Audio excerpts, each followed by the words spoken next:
Welcome to Churches Canceled. I'm your co-host, Brett, and this week I'm joined by George Wallace.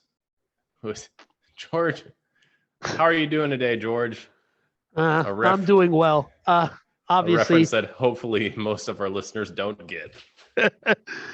Well, I should. I do want to start off this episode. We are going to talk about racial reconciliation today.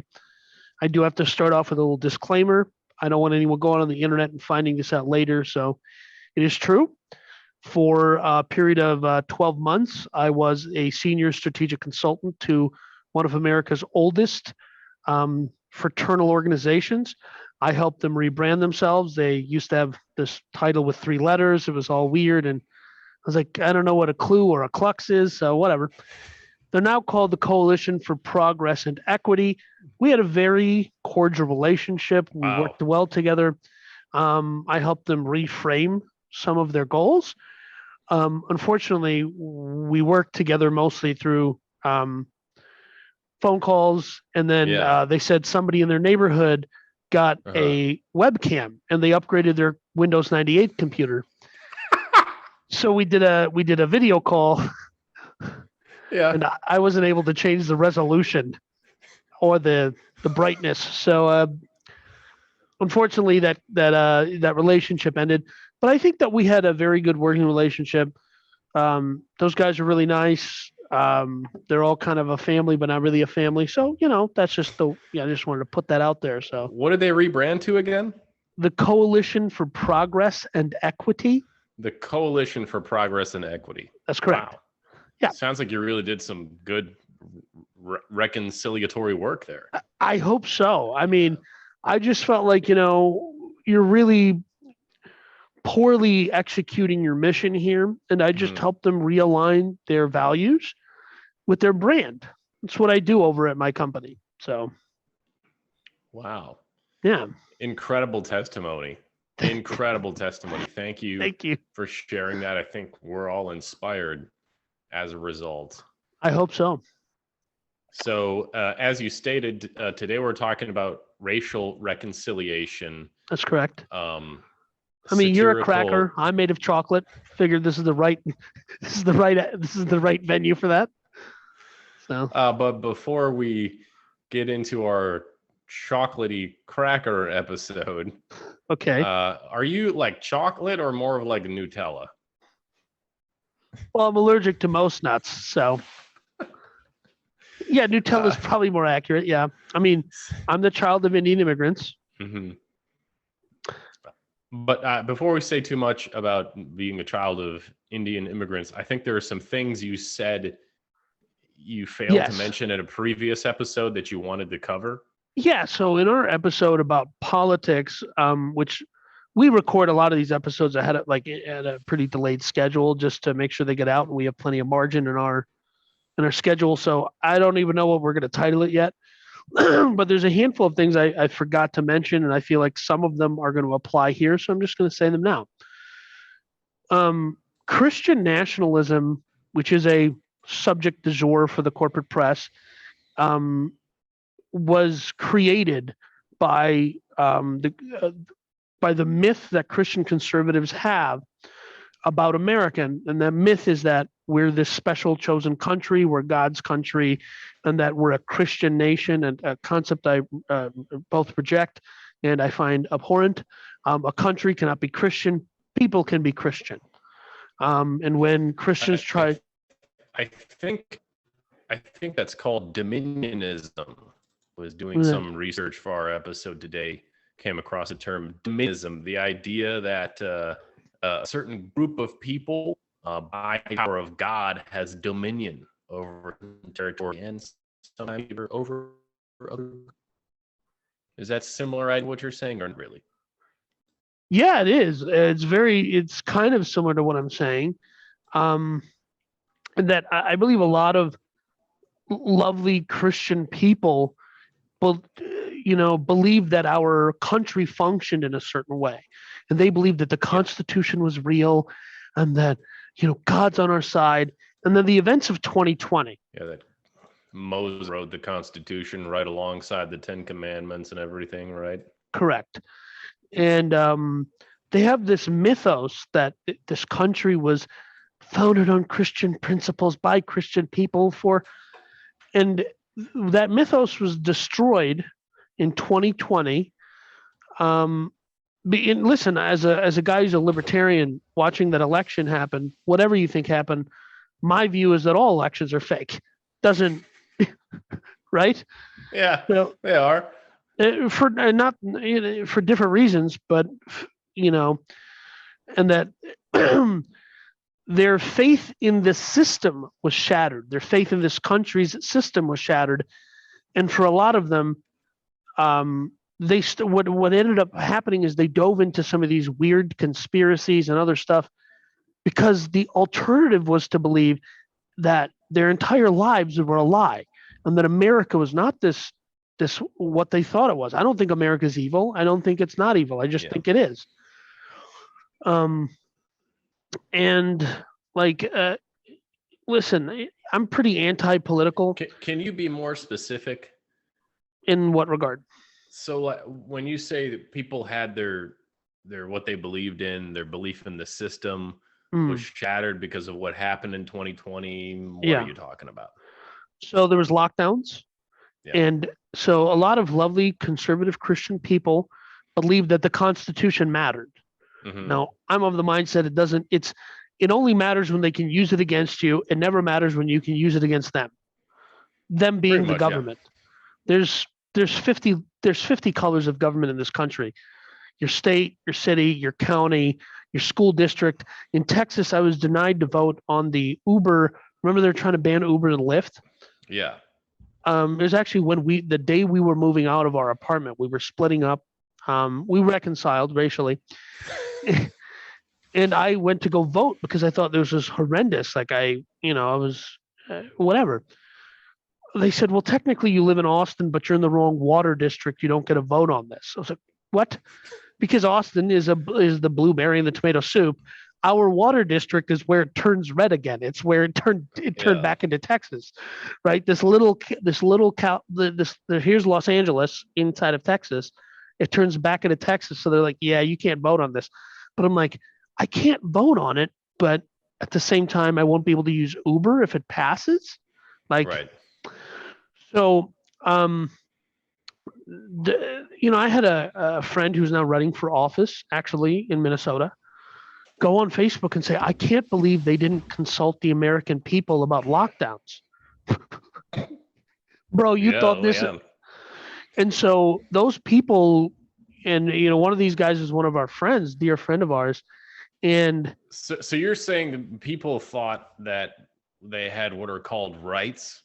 Yes. That are, God-given and government enforced. The Constitution protects us, the people, when they found out they really only have privileges. Is that what you're saying? Yeah, they were. Yeah, that's correct. They thought they had rights, but what they had was temporary permissions. Mm-hmm. And when they looked at people like me, a libertarian, who a former elder from my church, all I did was post stuff that the former president had done in his term, printed money, lockdown, all this other stuff. Dude, he just wouldn't stop nailing me with sending me Facebook messages like this is whatever. And so the events of 2016 are analogous in the sense that for many Democrats, Christian or otherwise, their concept of democracy was we would never vote in such an evil person. And then that happened. And you just saw how a lot of those people rightfully are deemed as having TDS, Trump derangement syndrome. Mm-hmm.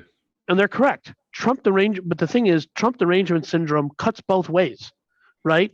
And we have now this there's even a book out called Trump, Son of Man, Savior to Mankind, or something like intimating that he's somehow the second coming. Oh, wow. That exists. So and listen, I think all politics is fake and LGBTQIA plus. And I think it is a satanic distraction from what we need to be doing and focusing on. That said, That said, Satanic. that's correct. And a lot of these people, lovely people, love Jesus, but their love for Jesus is subordinate to their love for America, the American founding. And in a lot of ways, they worship the American founding and the Constitution and the founding fathers the way they should be worshiping Jesus. Doesn't mean they don't love Jesus. That'd be a biblical definition of the Antichrist. Anti really translates more to in place of. So if we are worshiping a certain political party or political leader in place of Christ, you'd be right. Yeah, and I'm not even saying it's a specific thing. They're just, and I'm a patriotic guy. I call myself a 1776 patriot, not a 1791 patriot. Difference being 1776 is more like we're not paying your taxes. We're not doing this. Like the Declaration of Independence is a fantastic document. The Constitution's a little socialisty for me, right? It's like, oh, we have a bunch of powers, and maybe you get to negotiate what the color of the boot over your neck is, but that's about it. Whereas in 1776, they're like, all men are created equal. We're going to be free. If you don't like it, England, come over, pull up. We're going to find out if we're free or not. Yeah. And so I'm the child of immigrants. I don't hate America. But what I did notice was that when I say this kind of stuff to conservatives, they tend to pillory me as some sort of left-wing weirdo. Yeah, what do you hate America? What are you, some kind of socialist? And then I'm like, no. What do you hate, Jesus? Precisely. You have accurately described, and some of this does end up playing into the factor of race and racial reconciliation. Yeah, I think so. Because I remember I was at church and I was explaining to my buddy, he's a white guy, he's huge, he towers over me. I was explaining to him why I'm not a huge fan of the police. Now, him and I were having a nuanced dialogue, and his wife shows up, and there's a Bible in the there's a verse in the Old Testament that says, that admonishes wives, if two men are fighting, don't grab the ball sack of the other guy. Just let them fight. We weren't having a fight. We were having a nuanced dialogue. I love this lady. She's lovely. But she's like, if I was brown, I wouldn't like cops either. I'm like, I don't hate cops because I'm brown. I hate them because I love America. That's why, But I think, but I will say is as much as everything I just said, politics brought me closer to Jesus. And here's how. I realized how useless it was. I realized how useless what was? Politics. Okay. So you found politics to be useless. That brought you closer to Jesus. Because I realized politics is this fake. It's a distraction from the meaningful thing in our life, which is politics Jesus. Is a religion in and of itself. Correct. And I discovered that I was chasing after meaning, value, and purpose by being political. And all I really wanted at the end of that was Jesus. And I realized that because when you look at the system and you look how Danny, was there a Jesus-sized hole in your heart and you were trying to fill it with politics? I'm dead now. I passed away. That is a cliche, but that's probably accurate. Okay. So it's not inaccurate in many ways. So I think we're ready to jump into our discussion. Actually, no, hold on. One other thing. Let me just make sure I covered everything. I did want to add this. So what I was saying is those white conservatives, I shouldn't say white conservatives, because I've had black conservatives say this kind of nonsense to me also. So everything that those people love about America, they're like, you're just being rebellious, and they start throwing the Republican verses at me, like you have to worship the government and Romans 13 and all that stuff. Yeah. But everything they love about America, country music, good country music is old-timey country music, which is called outlaw country, right? And it was guys singing about the law coming after them, their dude, freaking NASCAR got started because guys were running moonshine and they were racing each other. Like, I love that. Everything that they love about America that has been delineated down to this and distilled into this Jesusified, acceptable version comes out of rebellion following Jesus is a rebellion, right? Mhm. Is a separation. It is a naturally rebellious act to follow Jesus in our culture, I think. And then it's a naturally rebellious act to follow Jesus the way I do, and the way you and I relate to Jesus and the gospel, and the way we talk about it, and the way we talk, and the way we go to church. It's all rebellious. But they view that as like they want more of, and I think we said this, I forget which episode. They're looking for you to conform to their image of what a good Christian conservative Yeah. should be, The and image you're of the not church. correct. And unfortunately, the mold of the church has become this flag waving, disgusting nonsense. Where I mean, I remember it was July 4th or Veterans Day or something. I, I walk into church and they're flying the flag. Like, hey, buddy, like, like Jesus is uninterested in your petty factionalism. But Right. that is, he certainly wasn't American. well, yeah, that's, I mean, listen, I don't actually have a problem with people making the image of Jesus white simply because I went to some church in Israel and every nation had sent in their version of I'm Jesus. What's that? sorry, it cut out. Okay. Go ahead. So I was at this church in Israel and they all sent their image of Jesus. And the Koreans had ripped Korean Jesus. And the Japanese had ripped Japanese Jesus. And the Lebanese Christians had ripped Lebanese Jesus. And the American Jesus was like, he had a scruffy beard, he had a little bit of a pot belly, and he was riding a mobility scooter. I'm kidding. But my perception or image of Jesus is a guy who rides an Indian motorcycle, or actually no, he might ride a Japanese motorcycle. He's concerned about, reliability and conserving the environment. But he rides a chopper. Okay. He's wearing cowboy boots and a leather jacket. Yeah. Yeah. I think we'll do our ad and then we're gonna jump into our subject. How's that sound? Well, today we are happy to announce our newest sponsor. A brand new one. Fantastic, Dick Recruiter. Now, are you the What head? did you say? Zip Recruiter? No. No. If you are the head of a large Christian organization and you guys are seeking workers and executives for your organization, Okay. and one of the things in the job description is banging your wife, I need you to go to dickrecruiter.com. Dickrecruiter.com Oh. brings professional Christian men into your organization that are going to be very subtle and very light-handed when they bang your wife. I want you to go to dickrecruiter.net and use promo code canceled10 for 10% off your subscription to dickrecruiter.net. DickRecruiter helps you fill your employment needs while finding somebody to bang your wife. Yeah, it is incredible the needs that they have reviews from customers on That's right. on the dickrecruiter.net.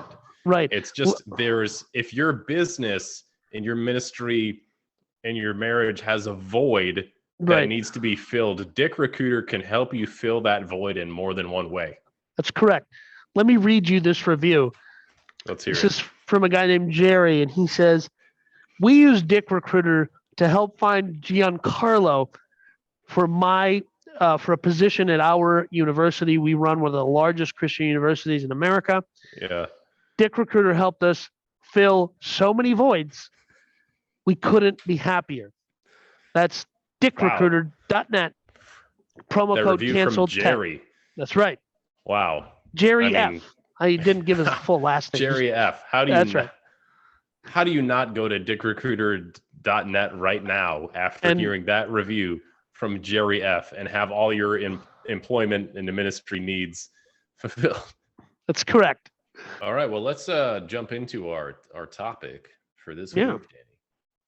Racial reconciliation. And what does that mean? I just use the term racial reconciliation because it's kind of the popular subject title. But I think racism is also like part of the subject, wouldn't you think? Yes, absolutely. Racism within the context of church, is that a problem and that sort of thing?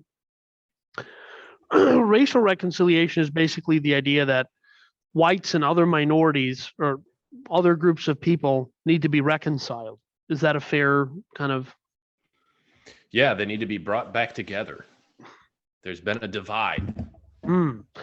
Now, can I ask you to do me a favor and quickly just define what racism is in your mind? Sure. Sure. Racism is a discrimination against somebody or a group of people simply for the only reason just based solely on their skin color. So you Right. exclude them, you do things to harm them knowingly, sometimes unknowingly, because of the way they look. Yeah, and I would say that there's a different definition of racism, a more pernicious definition of racism, one that I don't care for, one that I don't use, which is privilege plus power.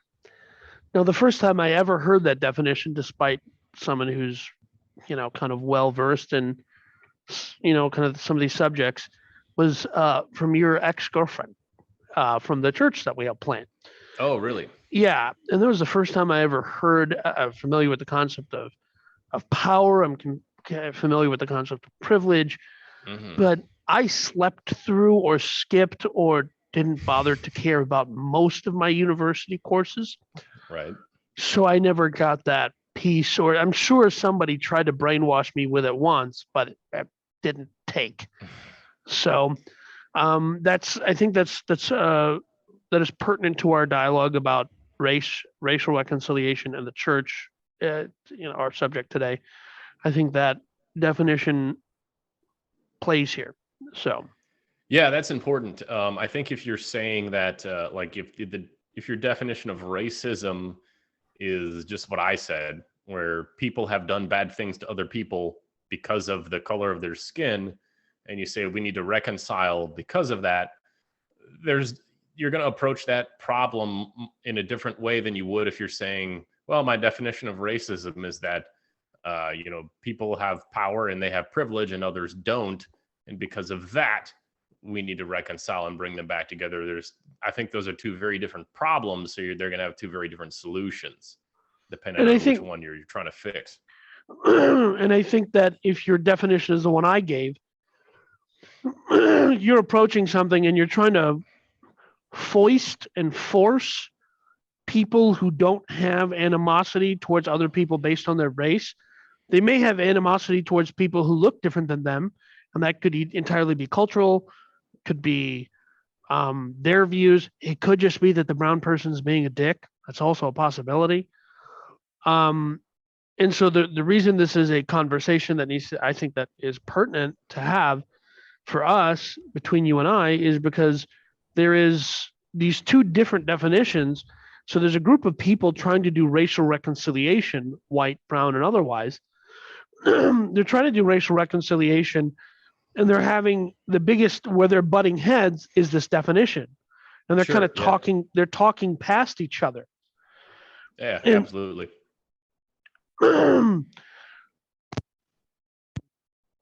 so, and let me just say this: I've been brown my entire life. 30 plus years I've been a brown person. Going to church from the time I was little at a church where everyone looked like me. Yeah. The first opportunity I got to get out, I was out. I wanted to go to a place with white people. And it Hmm. wasn't You wanted because to reconcile. no, it had nothing to do with that. Didn't care. Still don't. Had everything to do with and I've mentioned this several times in this podcast now, the desire for people of a shared culture to shove that culture up the gospel's keister, to, Hmm. to try and work the gospel like a puppet so that the gospel will align with their culture so that they can feel like we are not forcing people into our culture.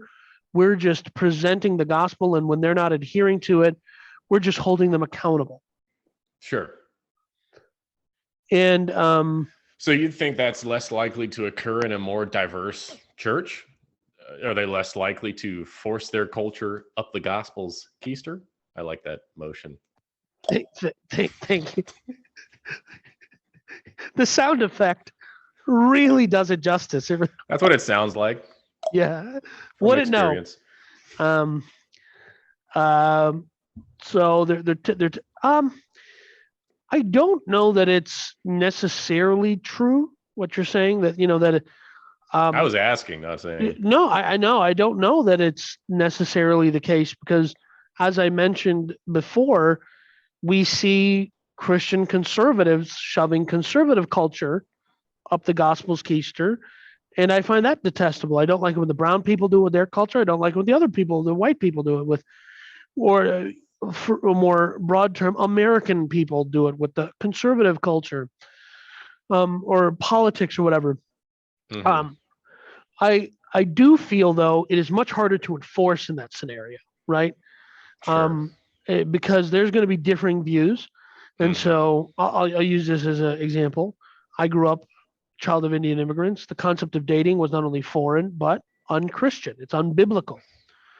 So it was Can't date till you really get married, huh? basically it wasn't even that you can't date till you get married. It's that when you're ready to get married, God's going to align something for you, and the way He's going to do that, oh, wouldn't you know it? He uses traditional Indian norms and culture to bring like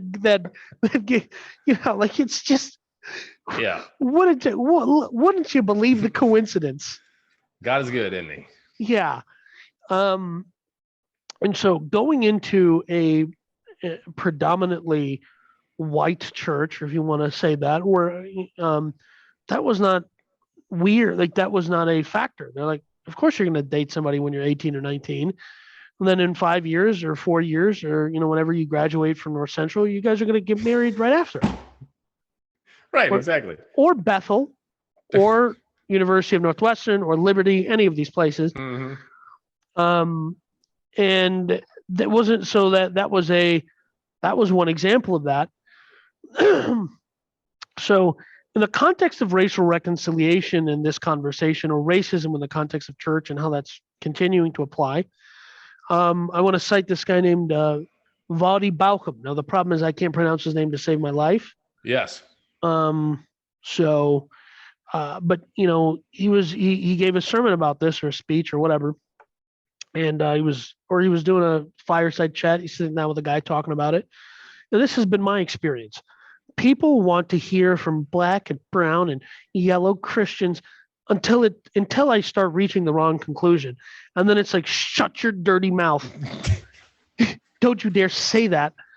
And I tend to agree with some of what black people are saying is like, hey, we can't just sweep slavery under the rug. That's not cool. But the problem is they're saying a lot of white people are saying to black people, well, your culture's problem is X, Y, and Z, and here's how you solve it. And black people are going, it's your fault because you did slavery. Sure. And that's a very reduction. That's a hyper reduced. We had I don't know if you were there. We were at a small group in that church that we helped plant in Texas, and there was a black guy in the group, and we were talking about, I think, racial reconciliation, and he said something to me directly to the effect of, your people enslaved my people, but basically saying what you're saying, that I was getting the blame for it. And I said, well, I don't know if you know who my people are, but like not my people. My family all settled in Wisconsin, and my great or whatever grandfather fought for the Union. So right. I don't know if that's my people. Yeah, and so the reason that there is this butting of heads when we have this conversation is not simply because of the difference in definitions. It's because black people are people of color. I don't like that phrase, but minorities doesn't work because I'm not a minority. In 5 years, Indians will have the largest population in the world. So we're not a minority. I don't consider myself a minority. I'm just a guy. So is that black people are saying you need to take responsibility for what you did, and the white people are going, yes, okay, yeah, that's like what happened was really bad, but you guys should stop having children out of wedlock. And they're like, no, that's your fault. It's like, Well, There's a lot of blame. There's a lot of blame going around, right, and a lot of. So I think what you said. Number one, we can't define. Like people have different definitions. They believe in different theories of what race and racism is, and right, then we have a lot of blaming going right, on, and then we have a lot of like you said, I'm just a guy. So right, we have a lot of people. We're putting people in groups again to try to solve the problem, which is not a right. really good way to solve a problem. We're all individuals, and we tend to forget that when we talk about issues of race. And And it, then I think we also have the was one other point I was going to make. I think then you have the kind of the white withdraw from conversation, which you didn't mention yet, but I think you're probably going to get to, is that when whites as the majority group here are blamed, they just tend to withdraw and just say, okay, well then I don't really want to talk about it anymore. yeah, I So I'm think just going that to be if quiet. you're gonna, I think that the number one problem in this dialogue is that if the the team POC, right, POC, is going to run around calling people white supremacists, and they're looking at their checking account and going, I don't know how we're going to pay rent on a trailer next month. There's something idiosyncratic about that doesn't, it simply doesn't fit. Mm, And they're not you've lost the plot here of in 1619 all this, and there's all of these, there's white historians and black historians who are like, if you actually look at the statistics, something like, I think it was 8% of all slaves landed in the United States. Something like 5% of American white people owned a slave. It was simply a thing that it was a luxury. It was like a Louis Vuitton mm-hmm, bag. mm, And so that disconnect about, because I feel, and our one friend says this all the time. He's like, well, you have more power in this country than I do. mm-hmm. And he's right, but he's also wrong, because I have power with my face, but I lose it the minute I open my mouth and I say the wrong things. Right. If I was towing the company line, that's fine. But if I have a nuanced version of like, well, no, I don't have an issue with the cops because they're racist. I have an issue with the government enforcing unconstitutional and immoral laws, and that's why I take issue with the cops, and they're hurting and killing more white people than black people or brown people or whatever. That's a problem. But I'm not fitting into the narrative of this is racism. It's racially driven. And it's like, no, Mm-hmm. it's driven by power, not privilege. To use Sure. that, it's Right. Well, driven by their false sense of authority. also have to understand there's so many different caveats to this conversation. In that same church we were in Austin, there was a black girl who said this. She said, power or privilege is not it's not what's now I'm going to forget the word. Not bilateral is not the word I'm looking for. I don't know. But basically it's not singular. Right. It's not like you have it or you don't. It's Right. for a good it's not black or white. That it's more of a spectrum. So you may lack privilege in one area. Maybe you're black, so you don't have privilege in certain scenarios. You're whatever it may be. You're more cautious. You got to be cautious when you get pulled over by the police, but you could be wealthy and black. Right. So you're going to have a lot of privilege that a poor white person doesn't have.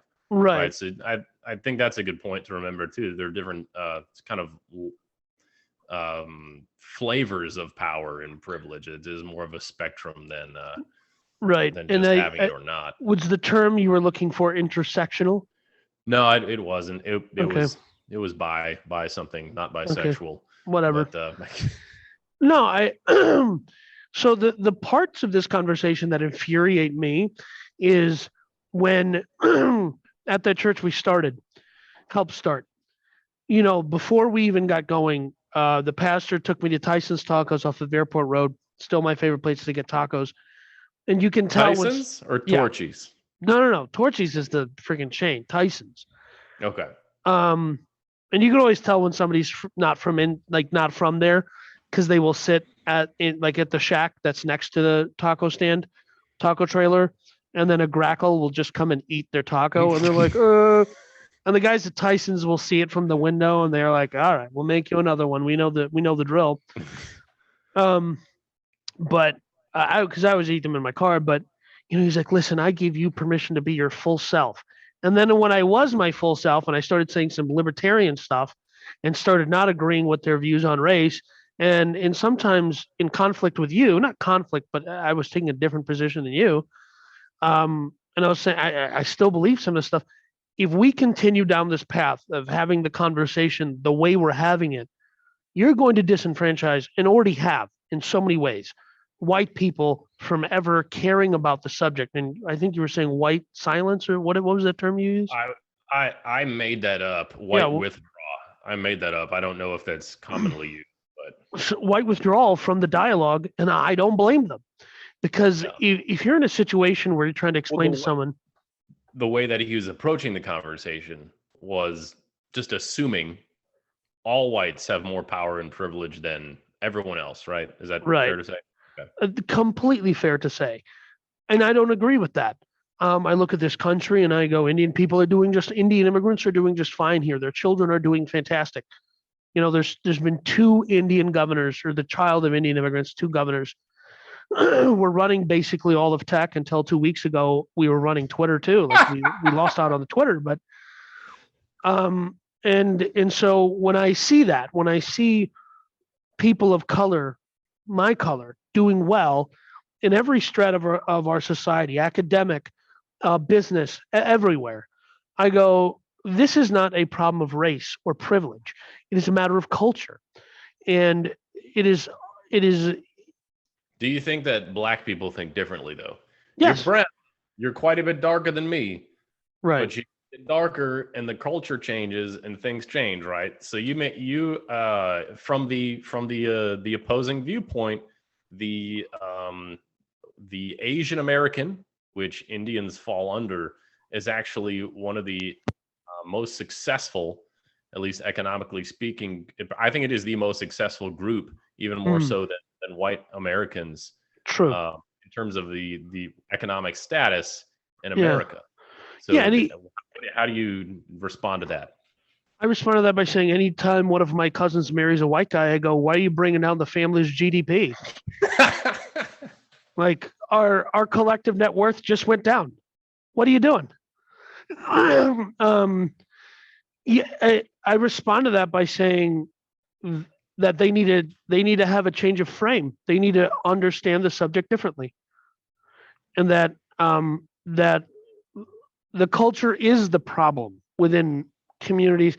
And here's the thing: we call it Black culture, but if you understand history, it's really low Irish culture and low Scottish culture. It's a blend. It's where that you see in the Midwest, we have the kind of Northern European Lutheran hard work mentality.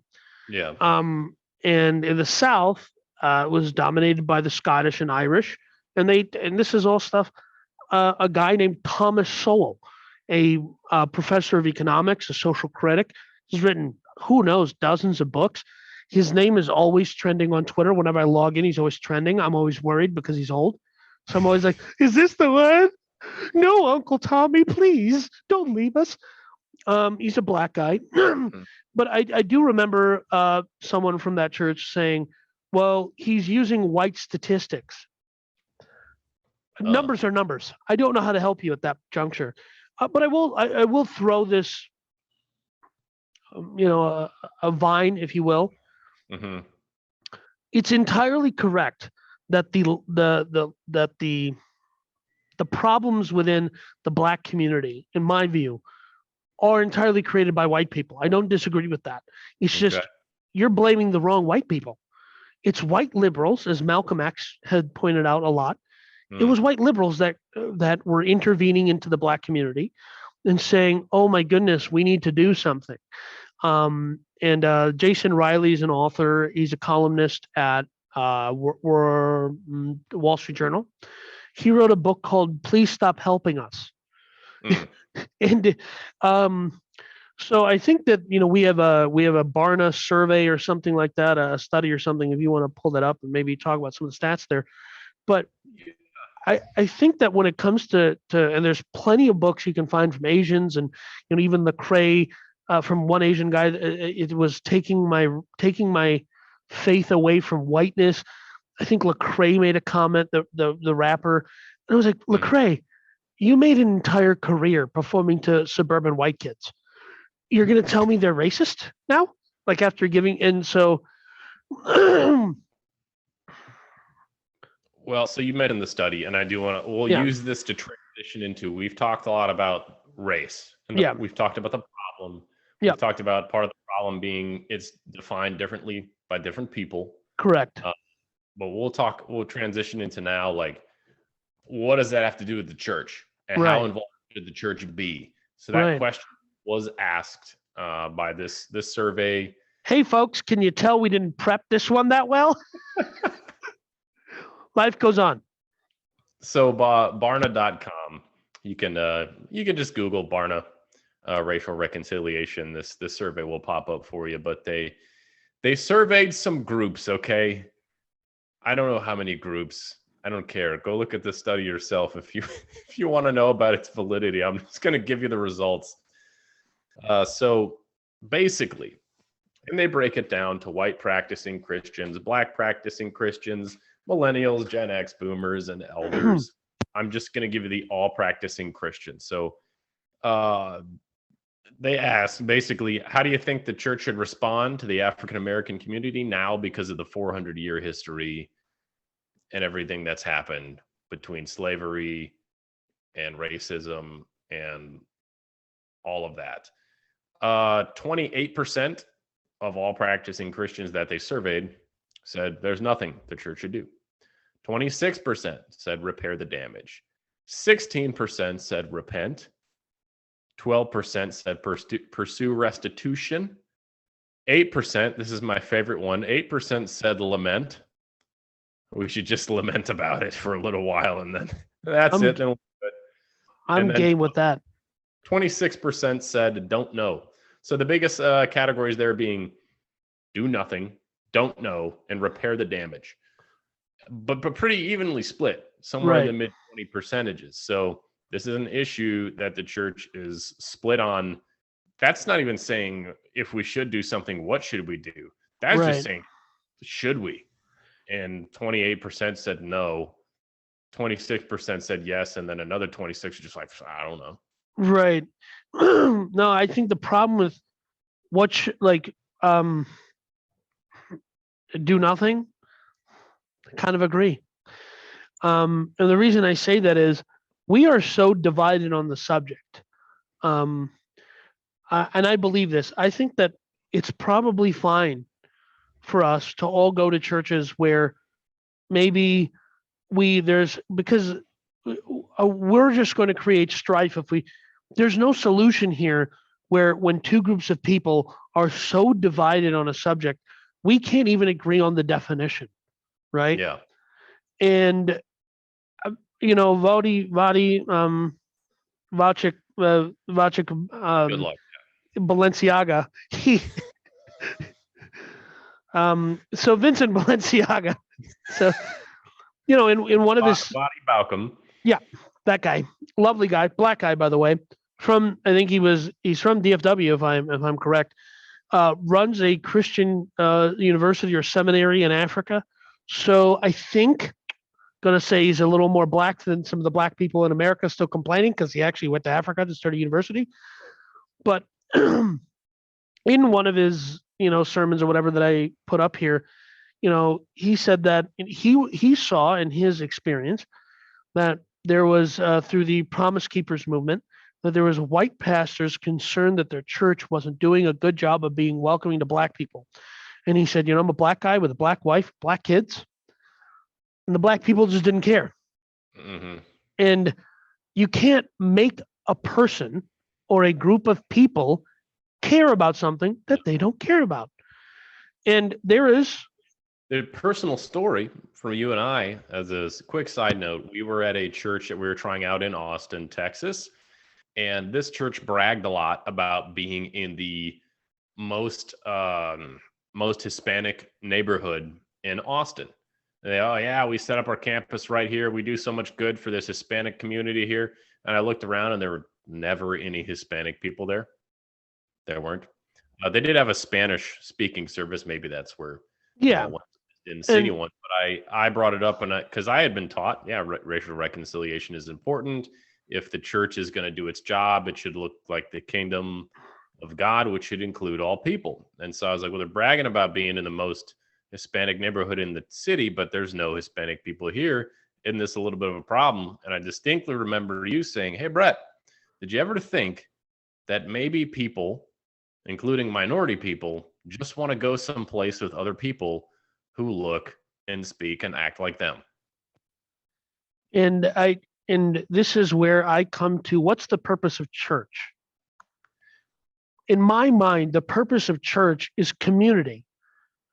And so if you don't speak English well, or you just want to exist with your traditions, your homeland's traditions, like Indian Christians that I know that only, and it's not as popular in Minnesota where I grew up, but if we go to Dallas, Houston, Atlanta, New York, or New Jersey, you have a smattering of choices of Malayalam speaking churches of every denomination. I don't want to go to any of them because culturally, I speak the language, don't care for the food. Well, I don't, my butthole doesn't like the food. And I have no common or shared interests with any of these people. I don't care about what's happening over in that country. I'm technically a dual citizen. I have no interest in going there. I don't hate it. I know the culture. I'm not I was accused of wanting to be white. This is something that people at that church said to me. And I thought, this is one of two occasions of going there where I said, I really want to stuff this person in the trunk of my Lincoln Town car and plop them off of into the Brazos, because you're freaking telling me, dude, you don't get to tell me how I feel or what I want to be. And I will just say this for all those people who believe that if I could do it all over again and be born a different race, I'd still be born Indian, but I would be born Sikh. Okay. I'd be Punjabi because they got an awesome religion. They get to carry around swords. They have awesome music. Those dudes are always really tall and yoked. And like they are they look like movie stars. Completely. And let me also just say, if the entire country of India was just Punjabi people and Punjabi culture, the Brits wouldn't have made it 50 kilometers off the shore. They would have been slaughtered for even showing up. Spices?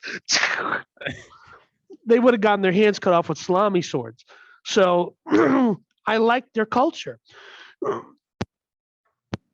In Canada, they are the only group of people Canada is the only place in the world where Indians are intimidating enough to run crime. Punjabi Canadians are running the entirety of crime in Canada. It's awesome. It did make me watch a Punjabi gangster movie that took place in like Toronto one time. It was great. It's British Columbia, firstly. Secondly, I did make you watch the movie. I purchased it from Amazon Canada, and it cost $37 to get it. Yeah, I had to inflate one of my projects by $75 to cover the cost of that thing. But all of that to say that the point of church, in my view, is it's community. It's for you to go somewhere and have friends. And a touch point of cult, like I love my father. He's a good guy. He's not a bad guy, but he hasn't watched a movie that was in English, I don't know, in a decade. He doesn't, it's not his culture. He doesn't get it. And there's parts of me that laments that he's not more of an all-American dad who wants to go play catch, but neither of us have the hand-eye coordination for it.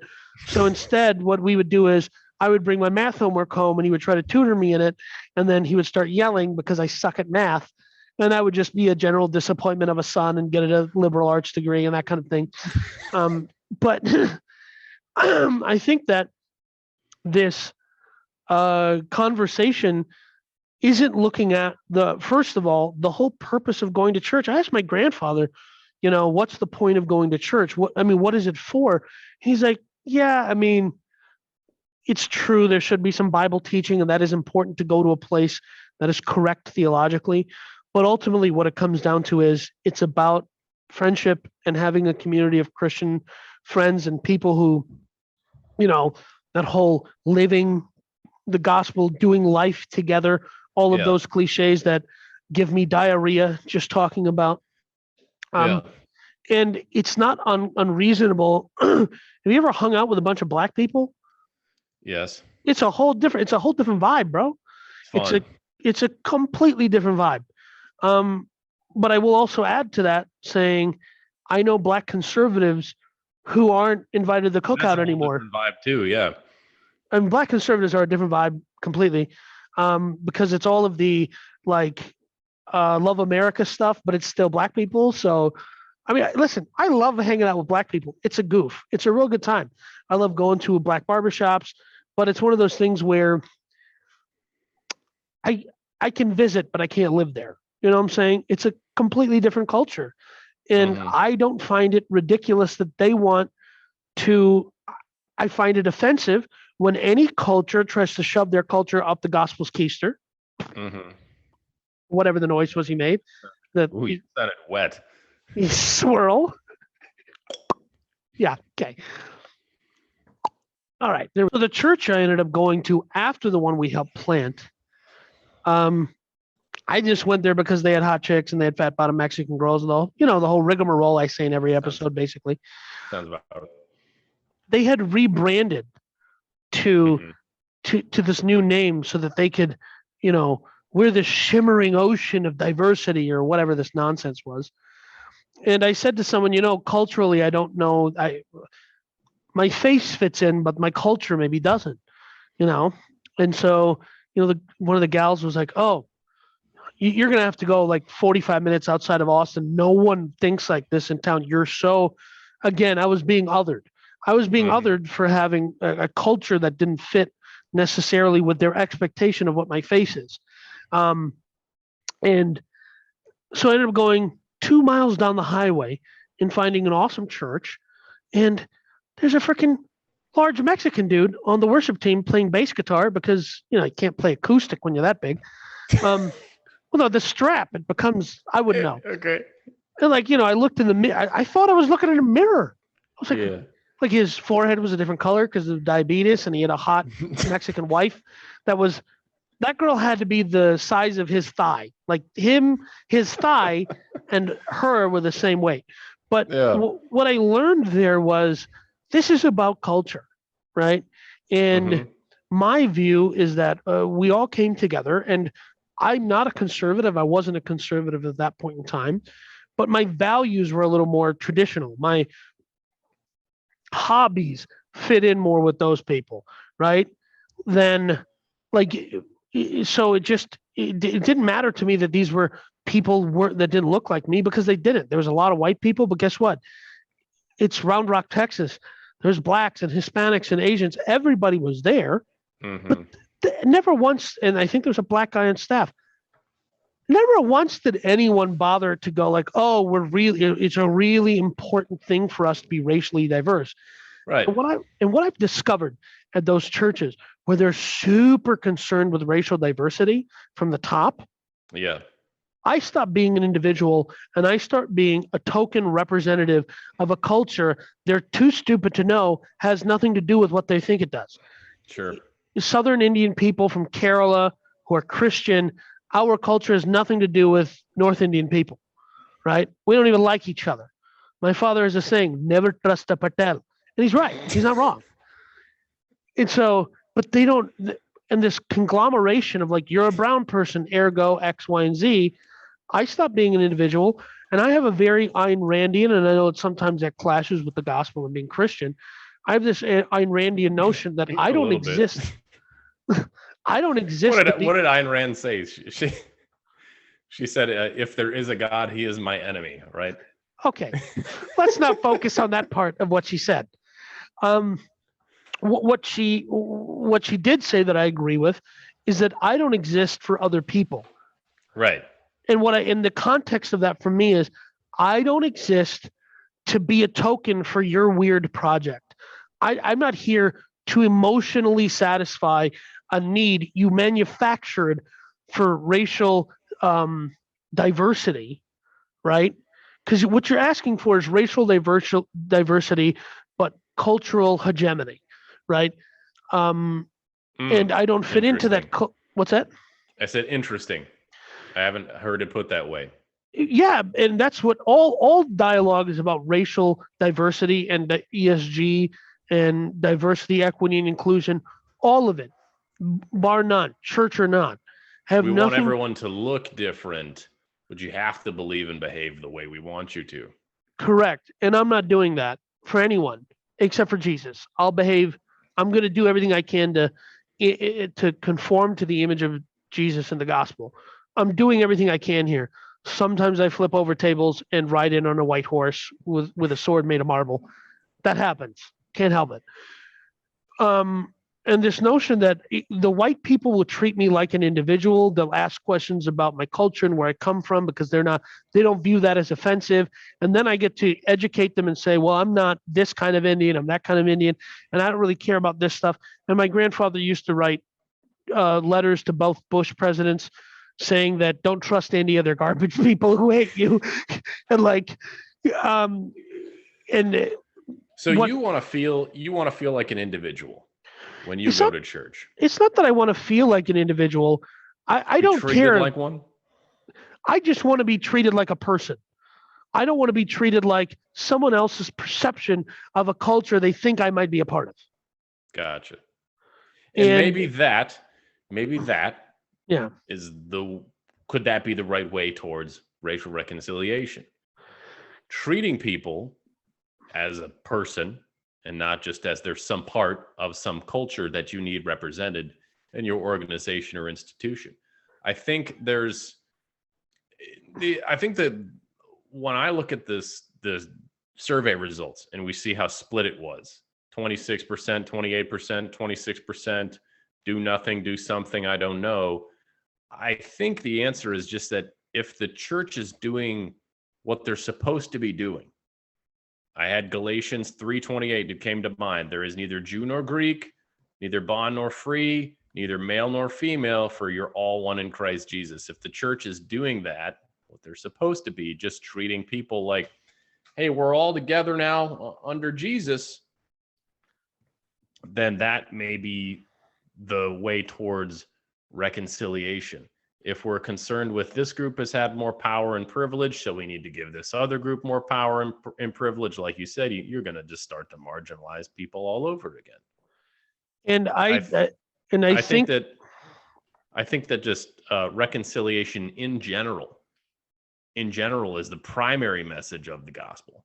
Reconciliation of humanity to God and to each other.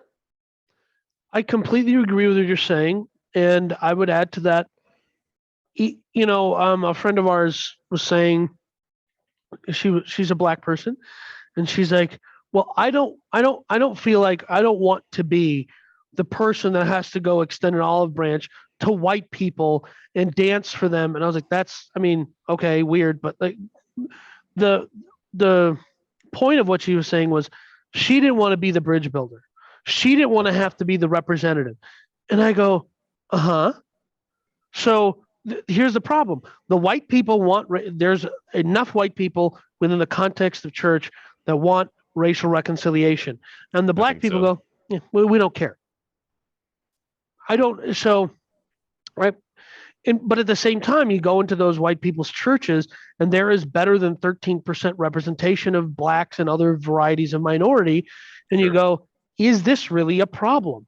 Is this less of a, hey, my parents come to my church sometimes and they go, the music's too loud. They want to go to a church sitting in pews and opening hymns and opening a hymnal and reading and singing hymns. My wife is Brazilian. Yeah. She doesn't want to go to the Brazilian church down the street because the service is 2 hours long. She doesn't want to be sitting there that long. Correct. So we go to the other one. Right. When I would meet white girls who are like, oh my gosh, I've always wanted to go to an Indian wedding. I'm like, what? It's like 4 hours long. You have to sit through 2 sermons. Like the guy's pastor has to give a sermon, then the girl's pastor has to give a sermon. 4 days long, isn't it? That's a Hindu wedding. An Indian Christian wedding is just like, first of all, they found the cheapest venue that they can cram 1,000 people into. And then like they found the only church in town. And then obviously the girl's like, I want something that's like really, she thinks she's Joanna Gaines, and I just want something that really represents old and vintage, so it doesn't have AC. So we're crammed in some church in Houston, Texas that doesn't have AC in July. And then the DoubleTree Hotel down the street was like, we'll give you a better rate if you come in at 7. So the service ends at 4:00 and you can't eat till 7:00. And then they can't kiss at the reception because it's unchristian to kiss in front of other people, according to the culture. I'm not kidding. That is a true fact. I was actually in somebody's wedding, and she would not kiss. They didn't even have a kiss at the ceremony. I remember someone I know, they didn't have a ring because rings are in jewelry in Indian culture is a Hindu thing, not a Christian thing. It's a Hindu thing. Right. So they had a Bible bearer instead of a ring bearer.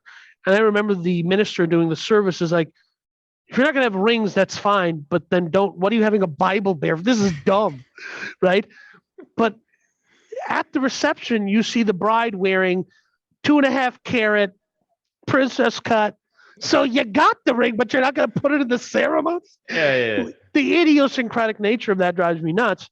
But I don't know that there is a solution when we're so divided. We have two different definitions. My only thought process is, let's just meet in different places. We're all the body of Christ at the end of the day. We all deal out. I'm not going to a Catholic church, right? Because I'm not a Catholic. I go to a church that aligns with my values. Dude, in Austin there was ACC, Austin Chinese Church. Gonna say it's not for Taiwanese people, at least not yet. Maybe later it's for Taiwanese people, but the Korean Presbyterian Church is on my street. Yeah. And the sign is in Hangul, and I don't think I can go there. I mean, I probably can. They would love it, but I don't speak the language. I remember at one point our small fledgling church of Indian people was renting inside of a Lutheran church. And someone we didn't have a Indian sounding name. So somebody found us in some registry and visited our service and was perplexed, like women sitting on one side. It was very Orthodox Jew in the sense that women sit on one side of the room, men on the other side of the room, not your families together. And the service, the hymns, everything was not in English. So they felt obligated to stay through it. And people were polite and nice to them, but they never came back. I was like, well, white people don't belong here. But I think that the onus, I wanted to add this, we've unnecessarily and unfairly placed the responsibility of racial reconciliation on white people. And I don't think it's fair, and replacing blame and other things on white people who had nothing to do with the subjugation of blacks in slavery. Now, I will say that there was plenty of white people who fought against it. There are Christians who fought against slavery. They opposed it. I shouldn't say that there probably weren't a ton of Christians fighting for civil rights. I'm just white Christians anyway. I'm sure there were a handful. I'm sure there were Democrats from the North, but I'm just saying that now let's deal with the present. One group wants to reconcile with the other group doesn't. How do you get somebody to date you when they blocked your number? You don't. You find somebody else to date. But in one of the clips that I put in our show notes or whatever, it was this clip of Matt Chandler saying, black people who agree with you, they're just doing it for whatever. And that to me is the crux of where this is going to go all awry, is because you have now effectively silenced minorities who aren't coming to the correct conclusion. So we can't go to our culturally relevant church full of brown people because they don't accept us because we came to the wrong conclusions. But now the white people won't take us either because they're saying, well, no, you guys, you're saying these things that, you're coming to these other conclusions that might be politically conservative. You're just doing that for a place of status and acceptance. So now I as a libertarian brown person, I'm now left out of the conversation. I'm left out of church. I got nowhere left to go fit in because the one group of people where I was having a place to fit in. Well, if you don't come to the black conclusions or the person of color conclusions, well, you're doing it wrong. Right. Yeah. I think I don't know what the right approach is. I don't think that's it, because when you go back and you look at Galatians 3:28, I think if you start saying, well, we need to reconcile, so you people have power over these other people, you need to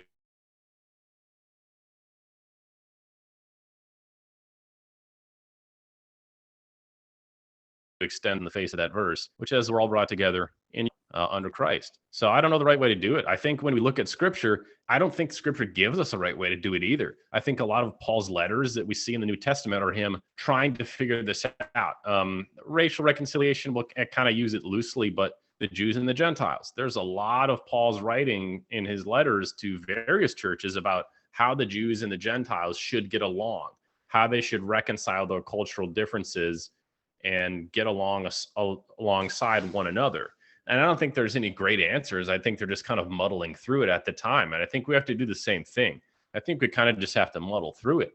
And maybe someone doesn't want to extend the olive branch. Maybe someone does. In that small group, when that guy made the comment and said, your people did this to my people, we actually ended up voluntarily just getting together for coffee one day. That African-American gentleman and I, and just had a conversation about, here's what it was like growing up for me. Here's what it was like growing up for me.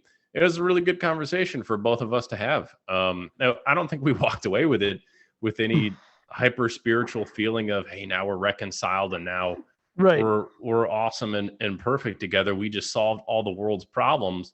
But I think it was kind of productive for each of us to hear both sides. So I don't know, maybe that's a way to do it. But the key thing is that was voluntary on our part. Him and I just decided to do that, like as friends and as guys who went to church together.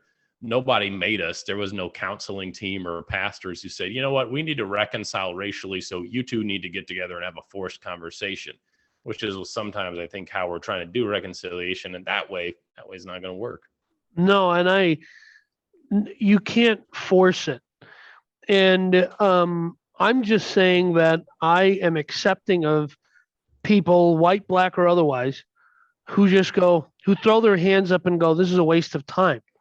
I have this policy personally in my life where it's like, if I'm trying something new or something different and I'm going, this isn't working, I don't like it, I come to a conclusion. I have a number of hours I'm going to spend on something. I go, yeah, I don't care.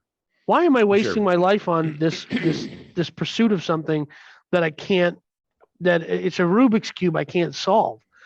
And I don't think we can solve the issue of talking past each other because, listen, I don't, this is not a gospel centered solution, but in life, this is just pragmatic. When a couple isn't getting along, they get divorced. Now, God doesn't like that, I don't think, but I'm of the mindset that goes, if two groups of people, and I think this is my belief, the left, if you want to call them that, this is an unfair characterization perhaps, the more left-leaning definition is forcing the right-leaning definition, which is the definition I used and whatever, of racism. They're kind of bullying them into, you're going to accept this. And if that's the position that they're coming from, screw you. I don't care. Like, I'm not going to adhere. Now, I will concede that some of the problems have been caused by white people, but not these white people. These white people don't want that. So yeah, I think like at some point you have to look at for how long we've been dealing with this issue.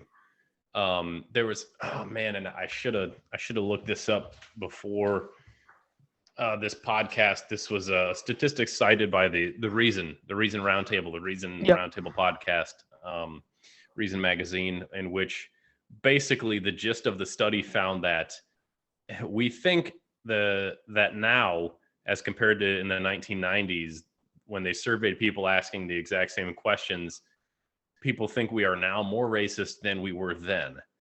And then they gave you some of the statistics on how many Black people do we have in positions of leadership and institutions, and higher learning institutions versus prison. And you can see the stats actually get better in terms of how minorities are being treated. But our mindset, we think that things have gotten worse.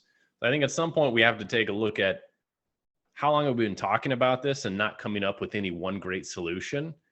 And let's look at the stats. Let's look at how things have actually improved and say, maybe like what we're doing, muddling through this, as I said before, maybe it's slowly working. Maybe we're not there yet. Let's keep going. Okay, well, let's not Brett, put an ultimatum on this thing. Well, Brett, you're a white racist bigot, first of all. Secondly, those are white statistics. You're right. So, I'm sorry. But no, and so here's the thing. You're trying to use these things called facts. People don't care about that.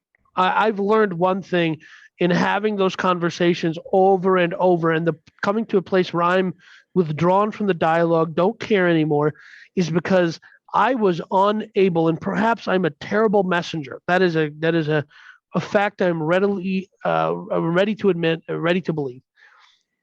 But it didn't matter how much I pulled out the statistics and the facts, and no matter how many times I went to the Bible and said, well, let's think about what is good and what is true. Set your eyes on what is good and what is true. Or I'm misquoting the verse, I'm sure. But we couldn't do that because people are, and this is much like I was saying at the beginning of this episode, Christian conservatives have mythology that they believe about America, and that mythology caused a lot of them to fall into weird conspiracies. And listen, if you run around calling those people white supremacists, you've lost. You're not going to. They are uninterested in being influenced by you because you're antagonizing them. My pastor says something very pertinent here. You can't influence and antagonize people at the same time. Calling them white supremacists and saying you need to acknowledge your white privilege, when in their head, hey man, I know white people who have been arrested unfairly, and in the course of getting arrested, got a severe concussion that they will, for the rest of their lives, they're probably brain damaged a little bit to begin with. If you know I'm talking, you don't know him, but I do. And someone's going to see this and they're going to go, that guy. But, he got pulled over and arrested for, something. He was just being unruly. He was talking crap. I mean, dude, there's plenty of videos of white guys telling cops, hey, dealing with them antagonistically. Oh, yeah, there's a lot. There's plenty of those videos. And every time I see one, my heart breaks. There's even one of a Daniel Shaver in Arizona. They're like, crawl towards us. And then he's like, my pants are falling off, and he's trying to hike his pants up. And they're like, okay, put your hands up, but crawl towards us. And then he's getting competing things, and they end up shooting him in a hotel. And it's awful. And there's Duncan Lemp and all these other cases that are white people. They get unfairly treated by the cops. Nobody cares. And if you're a 10 or 12-year-old white boy, and you're going, these people are upset about something that happened thousands, hundreds of years ago, but here's this thing happening right now to people who look like me, and you're saying it's fine because you have white privilege, so it's fine. And you're saying the problem is Black Lives Matter.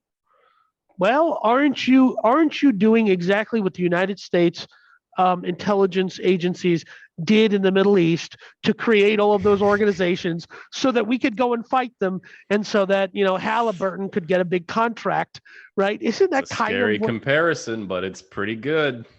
I mean, you're disenfranchised. So my angle when it comes to this is the dialogue is happening in a manner that will disenfranchise white people to the point that we are going to it's going to create the white supremacists. It is, the story of the boy who cried wolf, right? You start calling everyone a white supremacist, they're probably not going to do what I did when the guy said, your people enslaved my people. I said, let's have coffee together. Right. Probably not going to do that. They're probably going to say, fuck this, I'm out of this conversation. And then when someone comes to radicalize, because you can use scripture to reconcile, but there are people like the aforementioned group that Danny helped rebrand that would use scripture not to reconcile, but to radicalize. So when someone comes to radicalize that individual, they're going to be far more susceptible to some of that talk. And I would say this much. They aren't radicalized by that person. They were radicalized by a conversation where they were wrongfully blamed for something they had nothing to do with. And here's if I was a bridge builder, if I was the guy who said, let's bring these two groups together, I would tell the white people, listen, you think slavery is good or bad? Bad. You agree with it, disagree with it, disagree with it. Great. You say that. Now what do you think? DeAndre, okay. Could you put the gun down, please, for a second? We're trying to have a conversation. I don't have any money. I only have a credit card. I'm kidding. What I would say to him. You're canceled. I'm canceling you before the episode even ends. You're canceled. Jim Bob, dang it. Where'd you get a sawed-off shotgun? Okay, that's fair now. Thank you. Now okay. We've reconciled. Okay. Holy crap, Jorge. Where'd you get a 50 cal revolver from? All right. Now we've. Is that custom engraving? You forgot really the Asians. Cool. They're on the rooftop.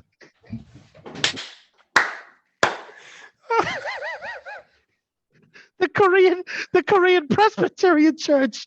They're on top of the roof. Oh, and Danny has successfully offended every group who wanted reconciliation. We should have told you at the beginning of this episode that you were not going to find reconciliation by listening. There is none. And the Indians are in the corner. They're skipping dinner. We're not going to eat until everybody stops fighting. And that's how the British crown jewels are from India. I would say to both groups, and I would say, hey, listen, there are black conservatives who agree with Thomas Sowell and say that the thing that hurt the black community wasn't necessarily slavery, a bad thing that nobody agrees with, that nobody wanted to happen. Yeah. But the statistics are, there was white people enslaved. There wasn't that, the majority of the people who came out of Africa to be enslaved didn't arrive in the United States. They went somewhere else. And the majority of Americans didn't own slaves. It's a handful of wealthy families, I think two of which are still around today. I mean, if I go out in this neighborhood where I'm recording this, I'm going to find a bunch of Russian immigrants that came here after the USSR fell. They had nothing to do with it. Right. I mean, the term slave comes from Slav. So at some point in time, they were, enslaved. So I would say to those groups of people, I would just say, I mean, can you understand? DeAndre, can you understand that Jim Bob is saying he never owned a slave? He didn't agree with it. He doesn't like it. He just thinks the stars and bars are cool and they look awesome flying on the back of his truck. His lifted pickup truck. His lifted pickup truck. DeAndre, you use the same lift kit in your box Chevy. Can you guys at least find some common ground? We found it. And hey, guys, both of you are excellent at smoking meats. Okay? Both groups of people I'm just saying poor whites and black people have far more in common than they think. But if neither group, or if one group, black people, is antagonistic towards the other group, and then there's white liberals being antagonistic with them, I don't know that there is a way to win that. But I think there is enough common ground for Christian people to love each other who are different. And let me just add this little personal tidbit from my family story. My mother came here when she was 16. When she was 20, my grandmother put her on an airplane and said, "You're going to India. This is the second time we bought a ticket. I don't care what happens. You're coming back with a husband." Okay. And the people at her completely white church said, "Oh my goodness, you're going to get married?" And she's like, "Yeah, I haven't met the guy yet." They weren't like, "Ew, gross, what's wrong with you?" Right. They threw her a bridal shower. They did everything they could to embrace her. And those evil white people are still some of my parents don't even go to their church anymore. Wedding anniversaries, birthdays, still send cards. And my grandfather was embraced by a denomination with basically no Indian people in a city where there was a handful of Indian Christians. All of them were Catholic. He was embraced by these little brethren churches. They loved to have him speak. They weren't really that concerned with any of this nonsense. What he looked like, yeah. He spoke with a heavy accent. 30 minutes of preaching, God forbid. he's doing an hour, hour and a half. Okay. And it's something like I do remember a story. It was before I was born. He went to go preach at a black church, a black Baptist church, because my grandfather was ordained in the Baptist tradition. And he was not familiar with the call response style of their culture. And so he kept stopping. And I think eventually the pastor had to come up to him and say, brother, just keep going. They're not going to stop talking. So, but I don't think the solution is, and I find this disdainful. There's a video of Truett Cathy, the founder of Chick-fil-A, and Lecrae, and he either takes his shoes off, cleans his shoes, washes his feet, kisses his feet.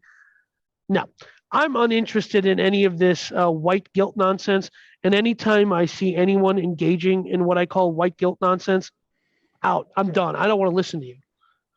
I'm not saying you should have white pride. You should just not take responsibility for something you didn't do. Sure. That concludes everything I have to say. Yeah, I think I said everything I had to say as well. I think I would go back to I don't know that there's a right way to reconcile. I think you're more of the mindset that, hey, you don't think that really the church should do anything. I'm of the mindset that maybe we're already doing it. We kind of just don't acknowledge that, and that it's going to take some muddling through. It's not going to be perfect, but you don't want to ostracize other people in the process. And I think that's really the point that you were making. Yeah, and let me also just add this. It's not that I think that we shouldn't do anything. I think it's completed. The work of racial reconciliation is completed through Jesus's dying on the cross. I think it's done. I think we're one people. Yeah. All right. I think we're all human. I think we're all banging each other and making mixed. We're already doing it, right? So, that's the solution. You need to have more interracial sex. Yeah, actually, interracial marriage. In marriage. Yeah. Right. Yeah. There you go. I think there's the Moonies, the South Korean Church of Unification. That's kind of their plan. And I think it's Vice does a documentary about it. It's people who get married who don't even speak the same language. It's like, well. Oh wow. Yeah. But I think it's completed. And what I didn't maybe articulate was the work of racial reconciliation, in my view, is completed.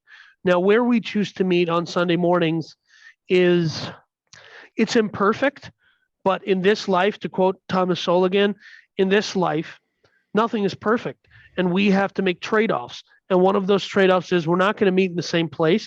And maybe we're not going to have this congenial, beautiful brotherhood of, like, we're not going to look like the cover of a program for a community college where it's like, oh, look at all these different races hanging out. Maybe it's not going to be like that. That's really unfortunate. Maybe we're not going to look like Lakewood Church, Joel Osteen's church, which is hilariously racially diverse in a way that isn't fake. And it blows my mind. And I love seeing it because we went to churches when we moved in together where where you were like, oh, look at the racial diversity. I'm like, yeah, they're talking about it too much and it's too weird for me. But you walk into Lakewood and it's just like nobody cares, but we're all here. Yeah. And so my parting line is, why can't you guys all just be cool like me and not care? If everyone was just cool like me and super libertarian and read the Fountainhead and just didn't care, we would all be reconciled. Yeah. Read the Fountainhead and then go purchase Fountainhead Coffee at www.fountainheadcoffeeco.com. That's right. Actually, I don't know if that's the right website, but it's something. Who knows? I'll throw the link in the description. But that is my solution to the problem. It's not that I don't believe we just need to muddle through it. I just believe, hey, have you tried forgiveness? It's in the Bible. Have you tried forgiving? And listen, if you truly believe that white people did something, these white people did something wrong to you, have you tried forgiving them? Right? Is the posture of I heard this sermon once from a super charismatic church that I went to for 6 months, and it was too weird for me to go there, so I left. And the pastor gave a sermon on instant forgiveness, life-changing. It was a life-changing. Have you just tried forgiving the white people? All right. And hey, white people, have you just tried? If everyone carried a posture of forgiveness, Sure. and just going, because forgiveness is the only way we can reconcile. Okay. Yeah. And I understand that we can't forgive something if the other person isn't recognizing it. But can you understand that they're having a human experience that doesn't align with your perception of who they are? And they're telling you, you think that they are these powerful whites, but they're not. They don't have the privileges that you're saying that they have. I don't know anything about Indian weddings that you think you saw on TV. I don't know anything about that. I know Yeah. about Indian weddings where two pastors give hour-long sermons about nonsense I can't even understand. I'm trying to tell you what's relevant and who I am, but you don't want to hear it because it doesn't fit a narrative. So I'm just saying, if we all just have a sense of forgiveness and we accept when somebody, a person who we view as the other, when we just accept, if I just accept, yes, black people are having bad experiences with cops. I'm so sorry that's happening to you. Now, if you didn't mouth off and scrape the serial numbers off your firearms, maybe you wouldn't have such a problem. Okay. But I'm just saying, like, you know, and hey, white people, go listen to some outlaw country music from people who look like your great granddaddy and figure out what were they talking about. Is Yeah. it the exact same thing that these black people are talking about? Isn't this a part of your heritage? Oh, they're doing takeovers in the intersections of our streets and doing burnouts. NASCAR, you ever heard of it? Where did that come from? Right? If we all just throwing this out there, if we could all just forgive each other and go at it like, all right, I mean, and understand that we're going to have, listen, I do another podcast with somebody. We have a completely different view of this world. Mm-hmm. We can get along just fine because he's not expecting me to be something that I'm not, and I'm not expecting him to be somebody he's not. When you place an expectation on a white person to be privileged and they don't accept that because they aren't, we can't get along. Well, I think you said your piece, and it's unforgivable. So you, Danny, are canceled. Brett, I just want to let you know something. You're white, Yeah. you're privileged, you're a cisgendered male. Oh. You're a bigot and a racist. Doesn't matter if you have a Brazilian wife. I've Doesn't had a matter queer if experience. what? I had a queer experience. One doesn't count. That's what? Oh, like less than 1%, less than 1% doesn't count. We need at least 0.75% before it's going to start counting. Doesn't matter that your best friend is Indian. You're a racist and you're canceled. Thank you, Danny. We'll see you next time on Church is Canceled. Or we won't.